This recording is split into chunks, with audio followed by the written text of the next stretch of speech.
CAEM, UAEH y SCOAC presentan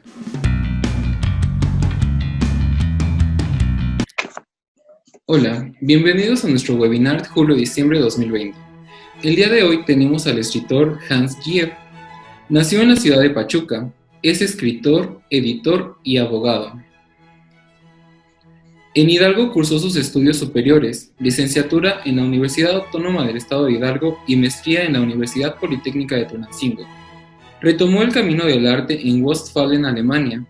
Fueron publicados algunos de sus escritos en Ámsterdam, extracto 2012, donde también participó en exposiciones plásticas. Han sido publicados en Francia algunos de sus textos en la revista Poésie Première número 64. Un poema de largo aliento fue concebido en París. Lo nombró Evocación al Silencio, en 2013. Presentado en la Feria del Libro Infantil y Juvenil Hidalgo 2018. El trabajo filosófico titulado 1001 soliloquios fue presentado en la Feria Universitaria del Libro 2019. También publicó los fragmentos de La Revelación, editorial Voz Avisal 2014. Ha participado en libros como Recinto Internacional del Muralismo, la Antología Poética del Che 2017, Voces Minerales, Antología Poética Hidalguense en 2018, entre otros.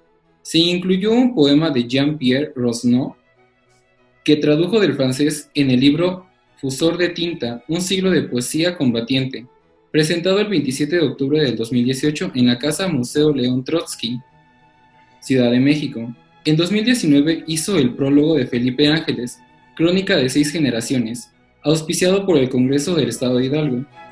En marzo del 2020 se publicó su poema Linaje de Caín, editorial Los Ablucionistas. Administra el sitio virtual llamado The Seventh Verb y ha impartido los talleres de creación literaria y haiku. Ha publicado cuento, poesía y ensayo en la revista literaria El Comité 1976, Ámsterdam Sur y Sabia Contemporánea, y en los diarios El Independiente, Plaza Juárez, El Seminario Nuevo Gráfico y en El Sol de Hidalgo, en los que ha abordado temas de arte, literatura y filosofía. Un poema en inglés titulado Amsterdam and its Poets fue ilustrado por el pintor Emiliano Sánchez por el Opening KZOD Exposité. Y es un currículum impresionantemente genial. Buenos días, Hans. ¿Cómo estás? ¿Qué tal, Antonio? Un gusto estar aquí como tu invitado y pues con el placer de platicar un poco sobre las letras, sobre cómo uno se va introduciendo a este mundo, una de las varias disciplinas que tiene el ámbito creativo, que es la palabra escrita, y pues aquí atento a cualquier pregunta, a cualquier comentario que vinieran de tu parte o de tu auditorio, de las personas que nos estén viendo, pues es un gusto estar con ustedes.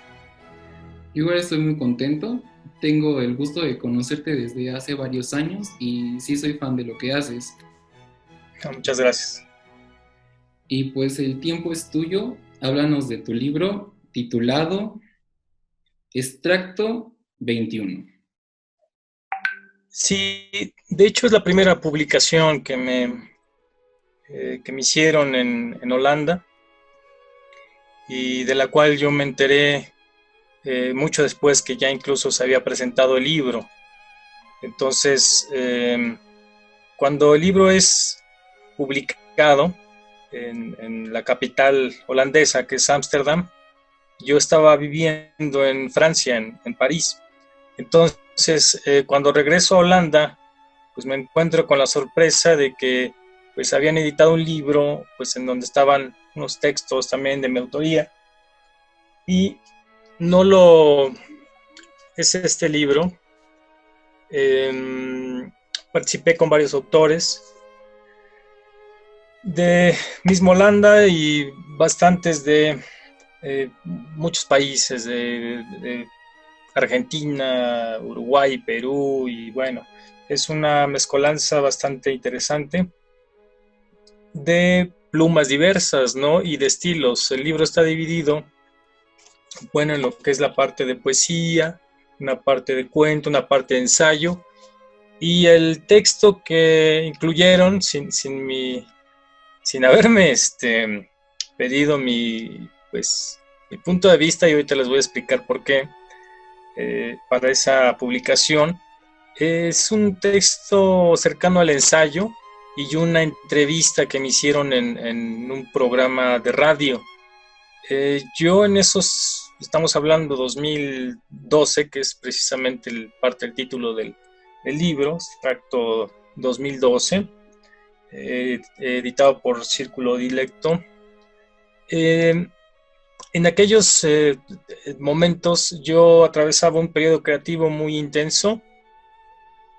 No lo he dejado, pero era muy particular porque no me interesaba publicar, y era muy difícil que aceptara, digamos, una entrevista, un acercamiento, un apapacho, como decimos acá en México, una palabra maya, ¿no? Apapacho, muy, muy bella, ¿no? Que significa una caricia muy de corazón, y no me dejaba mucho apapachar ahí por los gremios. Entonces la única forma en que interactuaba pues era pues a través de conocidos, que fue alguien muy importante en ese momento, que un amigo pintor. Él tenía en ese momento 30 años de casado con una holandesa, el originario de Oaxaca. Él había sido pupilo del maestro Toledo, conocía a Toledo. Él había sido pupilo incluso de Tamayo en su juventud, y viene de esta escuela de Oaxaca muy fuerte de pintores, y él nos conocimos en un lugar muy particular de Holanda, donde estaban celebrando una reunión ahí, y coincidimos, y pues casi no hay muchos mexicanos que digamos, y dijeron, mira, aquí está, le dijeron a él, mira, aquí hay un mexicano como tú, ¿no? Entonces empezamos a platicar, y pues coincidió que pues él también era una persona pues muy ligada a las artes, ¿no? La pintura, yo siempre he apreciado la pintura. Actualmente trato con los minutos que tuviera por ahí, después de tanto distractor que hay en la actualidad, pero trato con esos minutos y con la voluntad también de apartarlos para la pintura, pues hacer algunas pinceladas. Aquí, por ejemplo, este lienzo que está aquí a mi espalda, pues es algo que tengo aquí a un lado, que de repente estoy leyendo, haciendo otras cosas, escribiendo, y pues me volteo y está el caballete, y si puedo o tengo ese momento, pues le doy unas pinceladas. Por acá hay otros cuadros, pero realmente me debo a las letras más que nada, ¿no? A pesar de que pues la pintura pues la traigo muy, muy enraizada. Y el amigo Emilio Sánchez, su nombre, pues él es pintor, y su vocación es esa. Él tenía para ese entonces el encargo, estaba encargado, le habían dado las llaves prácticamente de galerías importantes como la de Haarlem, una ciudad muy, muy bella cerca de Ámsterdam, a unos 15 minutos en tren, y él pues tenía la galería para hacer lo que quisiera con esa galería, ¿no? Se aprecia mucho a los artistas mexicanos en Europa, y bueno, él pues empezó a tener ese vínculo conmigo, a generarse una amistad bastante particular, y pues cuando vio, de inmediato me detectó que pues lo mío era pues las letras, la discusión de los versos. Veía que ese era mi medio más por el que me desenvolvía, y fue de las personas que siempre me llamó poeta, ¿no? En su defecto a veces, maestro, ¿cómo estás? ¿No? Poeta y todo. Y yo todavía no, pues me daba cuenta de que pues ese era mi ámbito, y eso era lo que yo estaba haciendo, que era ejercer la palabra. Entonces fue por él de que pues empecé a abrirme un poco más, y pues ya de repente había una invitación para alguna entrevista, alguna exposición, y pues ya participaba. pero prácticamente fue por el ánimo de mi amigo Emilio Sánchez. Hasta la fecha, bueno, guardamos un vínculo muy, muy cercano, nos saludamos continuamente y pues fue él que me presentó por ahí con alguien y pues se hizo una entrevista, ¿no? Entonces, de esa entrevista, de esos textos en los que colaboraba, bueno, pues se quedaron ahí, digamos, en lo virtual, en los mails, y pues empezaron a hacer pues material con eso, ¿no? Y este libro, pues recopila una entrevista que me hicieron, curiosamente es la única que aparece, todavía aquí está una invitación para la presentación del libro en la cual no estuve, pero tal les platico por qué. Entonces, viene una entrevista de 30 preguntas muy breves y ahorita se las voy a compartir. Yo no las repaso desde aquellos años, ¿no? O sea, también para mí es como un redescubrirse, pero yo me fui a Francia por un impulso mucho más fuerte que la voluntad de uno. Entonces, yo a Holanda, pues estuve viviendo ahí 2 años, pero llegó un momento en que tenía que estar con artistas todavía un poco más comprometidos, y Holanda todavía tiene un cierto aire, pues, mercantil, ¿no? Ellos tienen una tradición de ser, pues, navegantes, ¿no? Colonizadores, y pues de allá vienen todas estas invenciones tremendas como la letra de cambio, pagaré, los bancos, y entre ellos y los ingleses tienen una forma muy particular de ver las cosas, pero aún así tienen grandes artistas, principalmente en la pintura, pero no así escritores, son escasos gente de letras. Holanda no tiene tantos escritores como tenemos en México, tan excelentísimos, y pues nada más tenemos emperadores, bueno, no se puede decir emperador, más bien tlatoanis, ¿no? Y con la categoría de filósofos, de poetas, ¿no? Está el caso de Nezahualcóyotl y gentes cercanas, ¿no? A los grandes personajes de la historia, como Sor Juana Inés de la Cruz, ¿no? Una mujer que para su época pues estaba muy adelantada, nuestra Hipatia de nuestros tiempos, ¿no? Una mujer cosmopolita en el sentido del conocimiento, y pues ya quisiera Holanda tener tan solo uno de esos dos personajes, ¿no? Entonces, vi que en la situación muy personal dije, no, pues bueno, yo tengo que ir, ya hablaba yo un poco francés, tenía amigos franceses, entonces tengo que ir a Francia, yo había un llamado interno muy fuerte y me fui y estuve en París viviendo algunos meses, 4 meses y medio. Entonces, pues desarrollé más la lengua, conocí ya a los poetas, ya firmé con mi nombre de escritor, bueno, que es Hans Gide, y me olvidé de los otros, mi otro nombre, de los otros apellidos, y me gustan los nombres cortos, y ahí fue donde ya definitivamente lo confeccioné, aunque en este libro ya aparece mi nombre de escritor, un poquito más largo, que ya sería como para otra entrevista, otra historia, cómo surge, pero por aquí aparece Hans Jevenrath.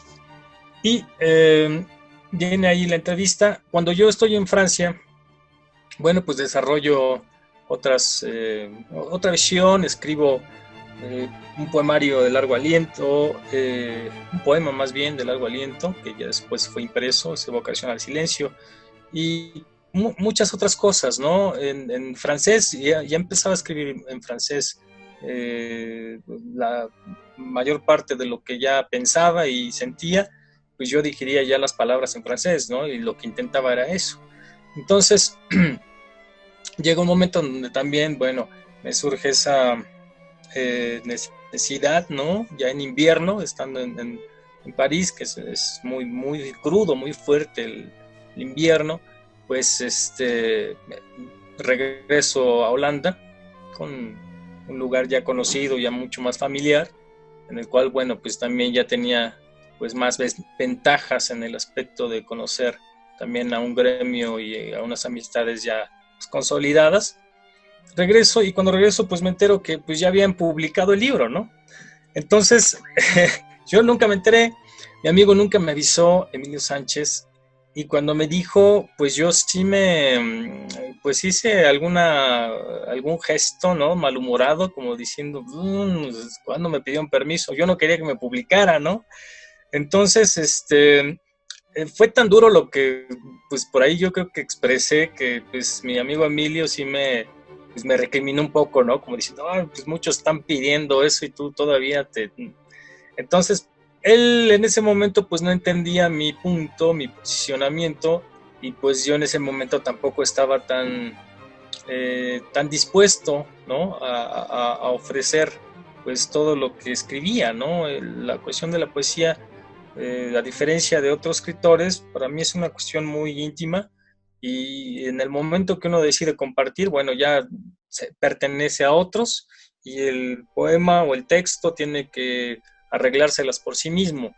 Entonces, pues yo era muy egoísta, y era muy difícil que yo pues compartiera estas cosas, ¿no? Entonces, pues salió el libro, pues ya me calmé en lugar de ser descortés y decir o reclamar al editor o a los que tomaron la decisión, pues ya me fui haciendo la idea, bueno, dije, pues ya está el libro, ¿no?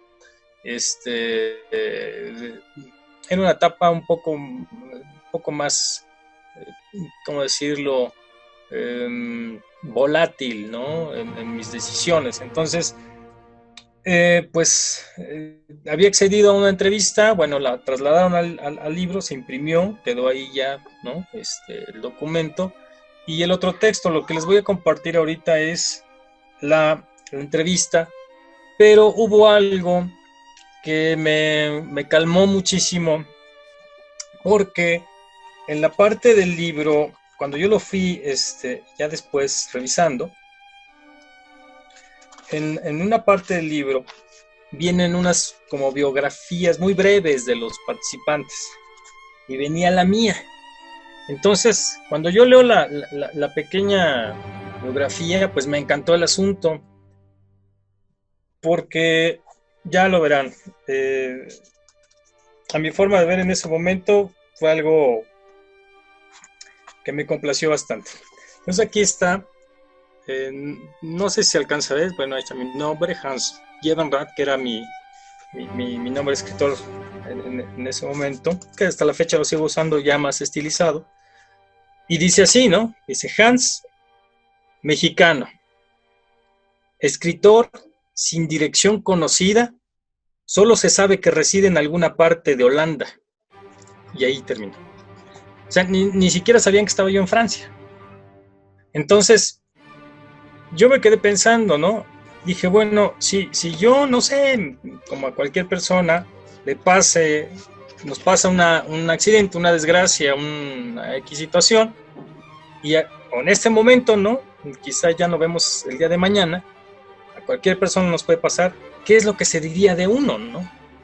Entonces, cuando yo vi ese par de líneas, una línea y media, ni siquiera me encantó, porque decía, ¿no? Hans, ¿no? Mi nombre en primer lugar. Mi nombre ya de escritor, como yo firmaba. Mexicano, pues no podía negar yo jamás mi origen, ni lo voy a negar. Escritor sin dirección conocida, eso es lo que... Nadie sabía dónde estaba. No sabían si estaba perdido, muerto, o me había fugado, o me habían deportado. No sabían. Dirección, sin dirección conocida, solo se sabe que reside en alguna parte de Holanda. O sea, tenían una idea, ¿no? Pero yo no había tenido comunicación con nadie de ellos, excepto un amigo uruguayo, que es con el que siempre he tenido una amistad estrecha y me apoyó muchísimo. Pero todo el demás gremio, nadie sabía nada de mí. Y pues publicó el libro. Pues yo cuando vi eso dije, pues es fascinante, ¿no? Porque dije, si yo quedaba así, pues por lo menos ya hay unas cuantas líneas, pues ya quedaban en un documento, ¿no? Porque el libro pues está registrado, tiene su ISBN y por ahí debe haber más copias en Holanda que van a ser parte de alguna biblioteca, o pues son ya archivos pues pues que van dando cuenta del quehacer de pues de un momento, ¿no? De un momento en específico de los que pues, se dedican a las letras. Entonces, les voy a leer, ¿no? la entrevista. Y bueno, dice así.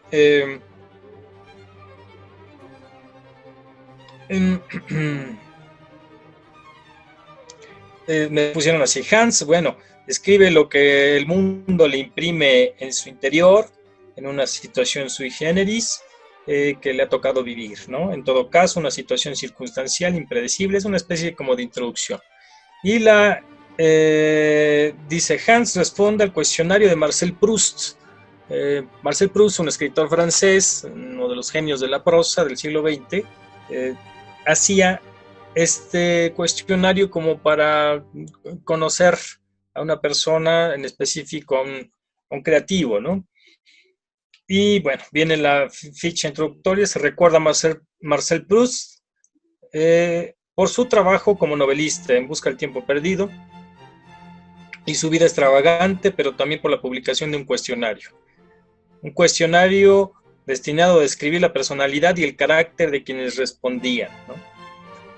Proust comenzó a utilizar este cuestionario en su domicilio, frecuentado constantemente por visitas mundanas, y poco a poco se convirtió en divertimiento y curiosidad en los salones literarios de París del siglo XX.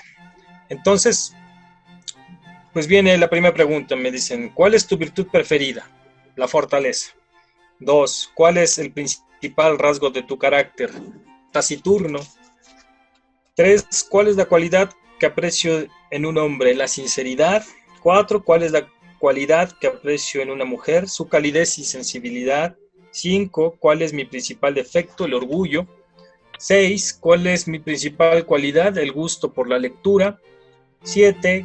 ¿Qué es lo que más aprecio en mis amigos? El humor y la inteligencia. 8. ¿Cuál es mi pasatiempo favorito? La lectura y la música. 9. ¿Cuál es mi sueño de felicidad? El sometimiento del ego, pues así, ¿no? 10. ¿Cuál sería mi mayor desgracia? Perder a un familiar. 11. ¿Quién me gustaría ser? Seguir siendo yo mismo, aminorando los defectos de mi persona. 12. ¿Cuál es el país donde me gustaría vivir? Suecia o Noruega. Mi color favorito, el azul. Me gusta el negro, pero el negro no es un color, es la ausencia de color. 14. La flor que más me gusta. Una que florece a la luz de la luna y nace entre las espinas de un cactus. No sé si tenga nombre, pero me gustaría llamarla luz de mayo. Su aroma es embriagante y dulce, solo vive una noche. La seca el sol del día siguiente. 15.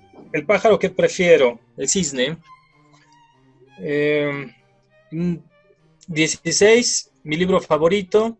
En ese momento respondí, bueno, Pedro Páramo, de Rulfo. Aunque pues tengo muchísimos libros favoritos, pero pues fue el que me vino a la mente. 17. Mis héroes o heroínas de ficción. Pues está Homero, el griego, ¿no? Y pongo ahí entre paréntesis: muchos eruditos dudan que existió y escribió las magnas obras que se le atribuyen, por lo tanto puede decirse que hay cierta ficción en la autoría que se le atribuye al griego. 18. Mis composiciones favoritas. Hasta la fecha sigo escuchando Vivaldi, siempre he escuchado Vivaldi y lo seguiré escuchando por siempre.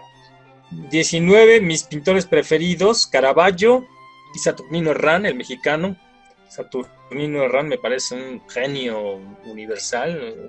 Me estremece Saturnino Herrán. Hace poco fui a Ciudad de México, hace como un año, una exposición dedicada a él, y bueno, es estremecedor estar frente al genio de la pintura. Número 20. Mis héroes o heroínas de la vida real. Pues está Gandhi, ¿no? Por ahí la Madre Teresa de Calcuta. En ese momento pues me llamaba mucho la atención. 21. Mis héroes históricos. Alejandro Magno, Emiliano Zapata. Mi plato y bebida preferidos: carne de cerdo, ¿no? Chile mora. en ese momento la anhelaba horriblemente porque no existen esos sabores allá en Holanda. El agua de Jamaica, pues tampoco hay Jamaica ahí. Y el vino rosado, ¿no? En ese momento, ya actualmente prefiero el tinto. O un vino, un blanco, pero bueno, ya habría que ver si tiene pues buena textura. En número 23, lo que más detesto, la incongruencia, la burocracia, la atmósfera kafkiana de la sociedad moderna. Personaje histórico que más detesto, ninguno. El hecho histórico que más detesto, ninguno. Las sociedades solo sufren una transición evolutiva, nada más. 26, el don de la naturaleza que me gustaría poseer, la constancia. ¿Cómo me gustaría morir? En la tierra de mis antepasados y mis padres, en soledad, en el momento exacto, donde mi deuda con la vida haya sido cubierta con una depurada obra. 28, el estado actual de mi ánimo, descendiendo, a veces a flote, pero descendiendo. 29, la falta que me inspira más indulgencia, bueno, la torpeza y la ignorancia. Y número 30, la última, mi lema, duda una vez y caerás, duda de la caída y podrás levantarte. Era un aforismo este último, que ya incluí después en una obra que pues fue compilada en soliloquios. En ese momento todavía no estaba pues estaba trabajando en la recopilación de los aforismos. De hecho, mi amigo Emilio Sánchez y otros, él principalmente, me había ofrecido poner el capital para imprimirse esta obra, y el prefacio incluso lo escribí en Ámsterdam todavía, porque se iba a presentar en Ámsterdam. Entonces, bueno, ahí ocurrieron, el destino intervino y terminé pues imprimiéndolo aquí en Ciudad de México, y sí, es parte de la historia que me remite, digamos, este libro, y que pues yo mismo pues ahorita me estoy sorprendiendo de que tenga pues tantos detalles de ese momento, cuando pues no recurro tanto a la memoria, ¿no? Pero pues es lo que podría decir sobre el contexto del libro, ¿no? Y bueno, me decías que empezaste a escribir en francés. Y bueno, cuando dominas más de una lengua, eres una persona totalmente distinta cuando hablas o alemán, a tu idioma natal o francés. ¿Cómo fue ese proceso de crear escritos en otro idioma? Es correcto lo que dices. Cada lengua es una visión del mundo, y depende, por ejemplo, hay un dicho, ¿no? Que para el tema, bueno, para el amor, pues el francés, ¿no? La lengua francesa, para la religión el español, y para los negocios el inglés, ¿no? Y tiene mucho de razón.